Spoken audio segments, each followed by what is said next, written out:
Baik, bismillahirrahmanirrahim. Assalamualaikum warahmatullahi wabarakatuh. Perkenalkan, nama saya Muhammad Taufik Afandi.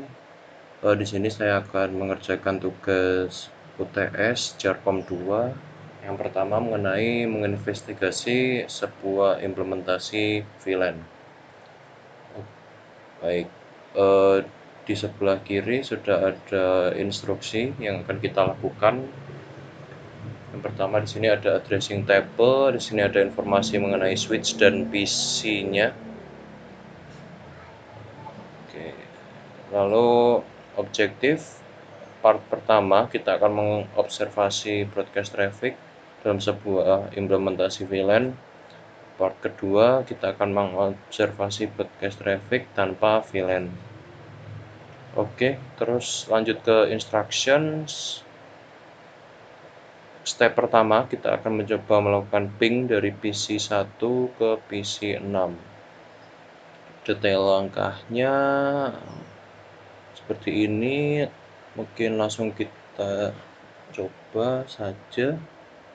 Sebelumnya kita lihat di sini bahwa PC 1 terdapat di VLAN 10, sedangkan PC 6 terdapat di VLAN 30.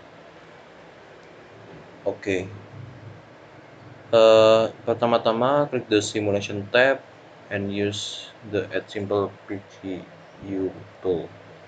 Oke, pertama kita ke simulation tab terlebih dahulu. Lalu simulation panelnya kita close aja dulu.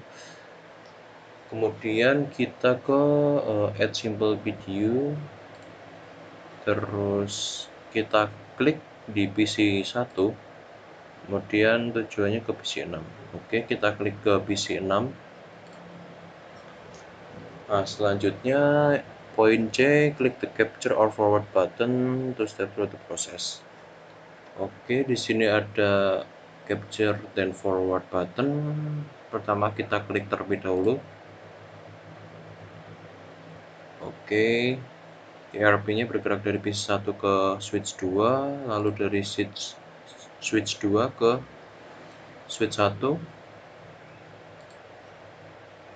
Lalu kita lihat dia sampai ke PC 7 juga, kemudian ada juga yang ke switch 3 karena kita ingin mencoba ke PC 6.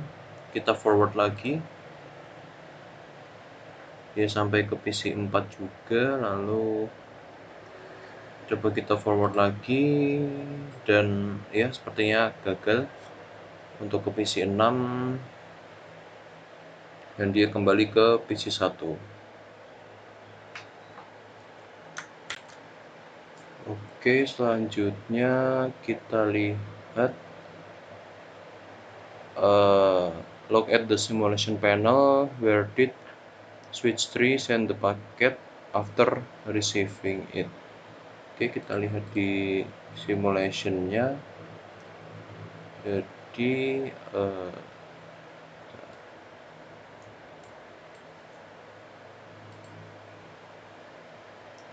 setelah dari switch 3 ternyata paketnya terkirim ke PC 4. Nah, seperti yang kita sudah lihat di awal tadi, PC 1 terdapat VLAN 10, PC 6 terdapat di VLAN 30. Karena VLAN-nya berbeda sehingga paketnya tidak dapat terkirim ke PC 6. Dan kenapa menuju ke PC 7 dan PC 4? Dikarenakan dalam satu VLAN. Untuk memastikan VLAN-nya, kita bisa lihat di switch 2, kemudian ke CLI. Kita enable terlebih dahulu, kemudian kita show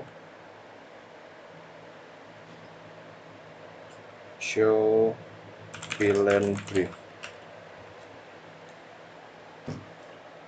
Nah, kita lihat PC 1 ada di fast Ethernet 11.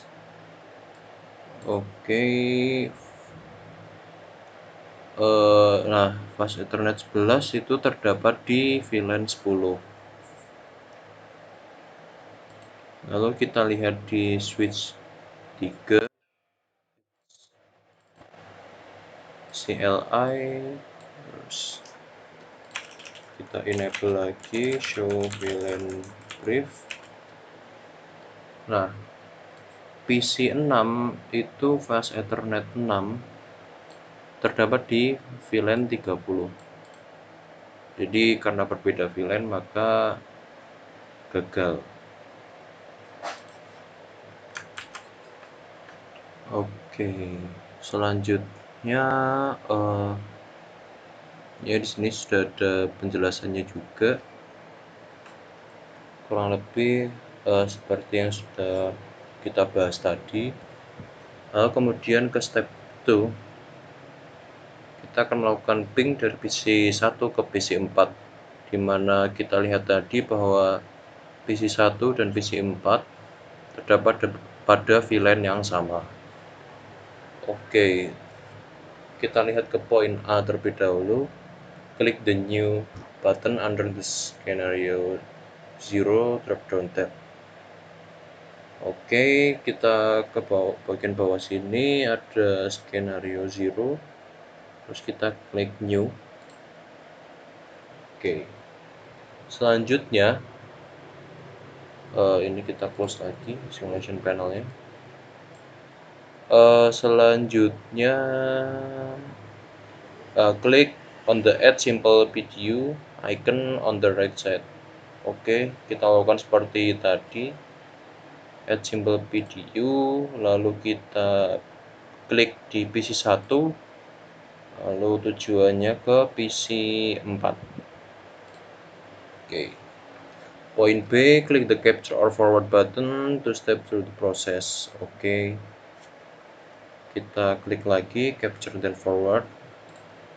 Oke, dari PC 1 ke switch 2, lalu dari switch 2 ke switch 1. Dan ya seperti sebelumnya, dia dari switch 1 ERP-nya salah satunya ke PC 7 juga seperti sebelumnya. Lalu kita capture dan forward lagi sampai ke PC 4. Oke, kita lanjutkan dulu dari PC 4 kembali ke switch 3, ke switch 1, lalu ke switch 2, dan kembali lagi ke PC 1 untuk mendapatkan MAC address-nya dari PC 4. Lalu kemudian PC 1 mengirimkan lagi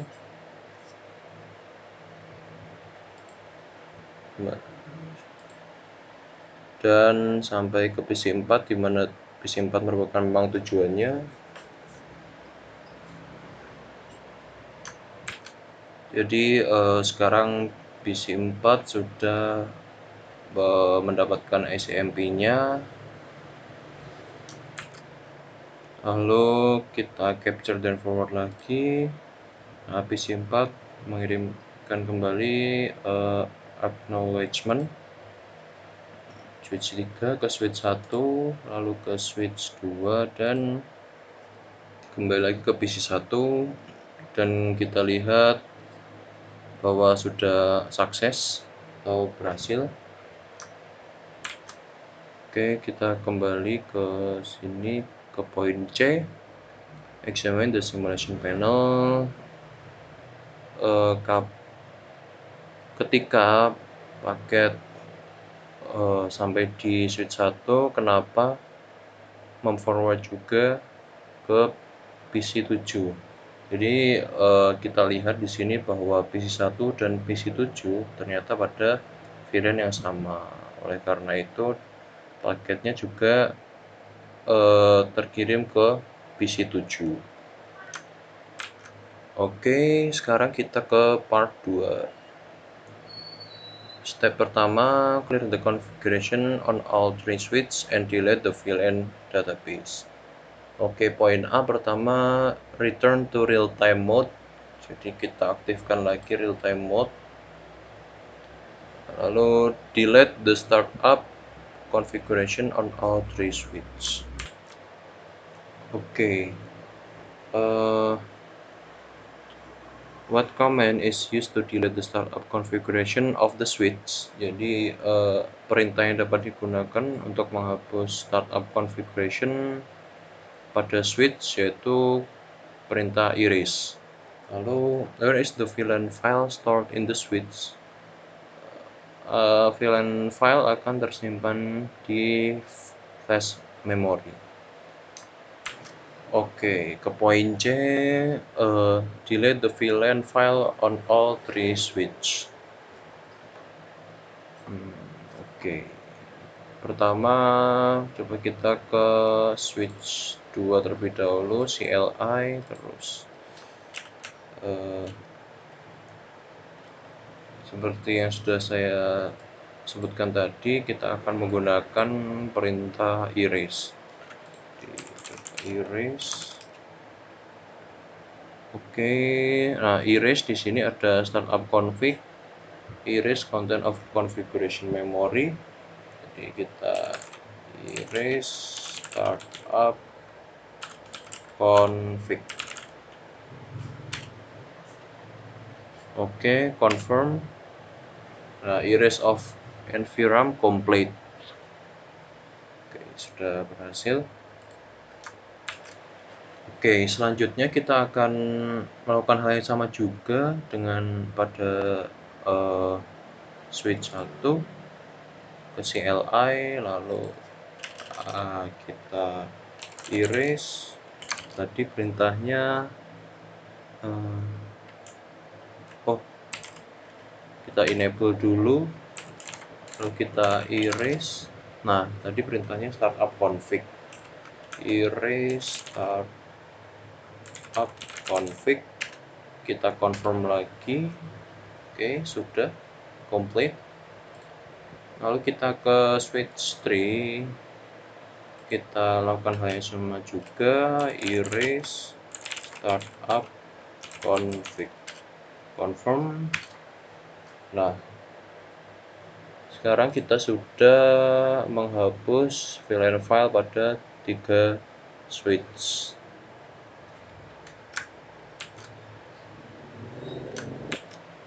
Selanjutnya, perintah apa yang digunakan untuk menghapus VLAN file yang terdapat pada switch? Jadi tadi kita sudah menghapus VLAN yang terdapat pada switch. Sekarang seperti yang ada di pertanyaan B tadi, bahwa VLAN filenya terdapat pada flash memory pada switch. Jadi pertama-tama untuk menghapusnya kita menggunakan perintah delete. Jadi kita masuk ke switch 2 terlebih dahulu, lalu kita show flash. Nah, pada flash memory kita lihat di sini ada file vlan.dat. Nah, yang kita akan hapus adalah file ini. Oke, untuk menghapusnya kita akan menggunakan perintah delete, lalu nama filenya vlan.dat. Oke, delete file name vlan.dat, kita enter lagi, confirm kita enter lagi. Nah, sekarang kita coba show flash. Nah, file tadi vlan.dat sudah terhapus. Oke, kita akan lakukan hal yang sama pada switch yang lain.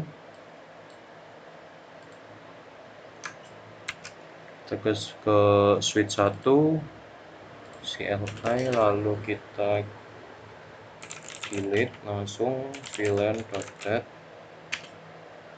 Oke, confirm. Oke, sekarang kita ke switch 3, kita delete vlan.dat. Oke, confirm. Nah, sekarang VLAN file yang terdapat pada 3 switch sudah kita hapus semua.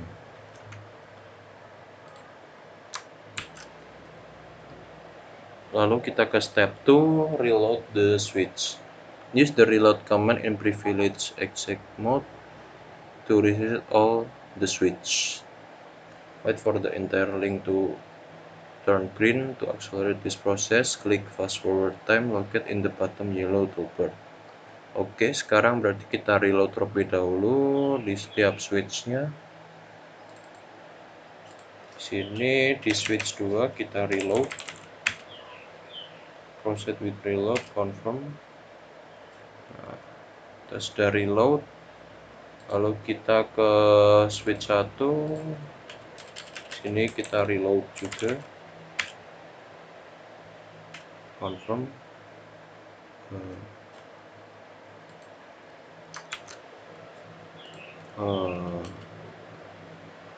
Oke.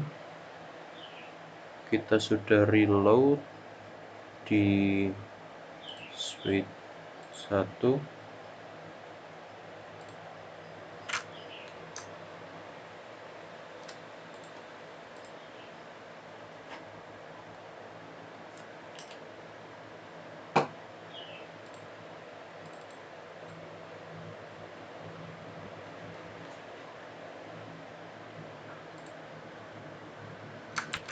Kita lanjut ke switch 3. Lalu di sini kita reload juga. Confirm. Nah,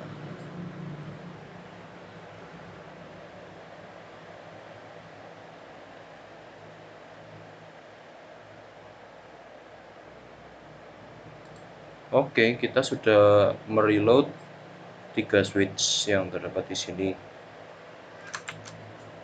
Oke, click fast forward time located in the bottom yellow to accelerate this process. Oke.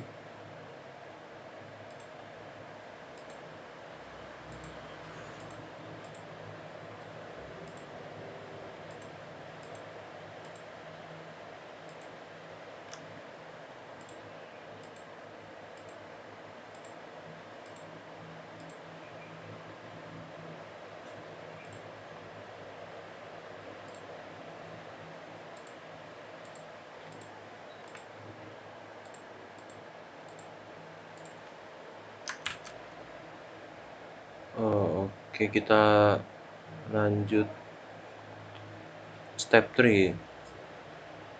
Click capture or forward to send ARP request and pings. Point A, after switch reload and link like return to green, the network is ready to forward your ARP and ping traffic. B, select scenario 0 from the drop-down tab to return to scenario 0. Oke. Ini skenario 1 kita kembalikan ke 0. From the simulation mode. Oke. Klik the capture or forward button to step through the process. Oke, kita klik forward, capture dan forward button lagi. Dia menuju ke switch 2. Dan semua PC yang terhubung ke switch 2 akan menerima paket ARP-nya. Lalu di switch 1 kita capture dan forward lagi. Semua PC yang terhubung ke switch 1 menerima ARP-nya. Lalu di switch 3 semua PC yang terhubung ke switch 3 menerima ARP-nya. Kita capture dan forward lagi, dan ternyata paket ICMP-nya di drop di PC 1 lagi. Jadi tadi kita sudah reload dan kita juga sudah hapus VLAN-nya, dan semua PC sekarang terdapat pada default VLAN. Namun IP address dari PC1 dan PC6 terdapat pada network yang berbeda, sehingga gagal. Oke, sekarang kita ke reflection questions. Nomor 1, jika PC di VLAN 10 mengirimkan broadcast message, device mana yang akan menerimanya? Karena di VLAN 10, maka semua device di VLAN 10 yang akan menerima broadcast message-nya. Pertanyaan 2 dan 3 mirip seperti pertanyaan pertama. Jadi jika pertanyaan 2, maka semua device yang terhubung ke VLAN 20 yang akan menerima broadcast message-nya. Dan pertanyaan ketiga, maka semua device di VLAN 30 yang akan menerima broadcast message-nya. Oke, pertanyaan nomor 4. What happened to a frame sent from a PC in VLAN 10 to a PC in VLAN 30? Nah, seperti yang kita sudah simulasikan tadi, bahwa paketnya akan di drop atau kembali ke PC yang awal dikarenakan di sini berbeda VLAN. Pertanyaan nomor 5, in term of ports, what are the collision domain on the switch? Oke, jadi setiap port merupakan collision domains yang separate atau terpisah. Nomor 6, in term of port, what are the broadcast domains on the switch? Jadi broadcast domains dalam switch itu dibagi berdasarkan jumlah VLAN yang ada pada switch tersebut. Jadi kurang lebih seperti itu untuk tugas UTS. Untuk yang investigate of VLAN implementation, dari saya kurang lebihnya mohon maaf. Sekian dan terima kasih.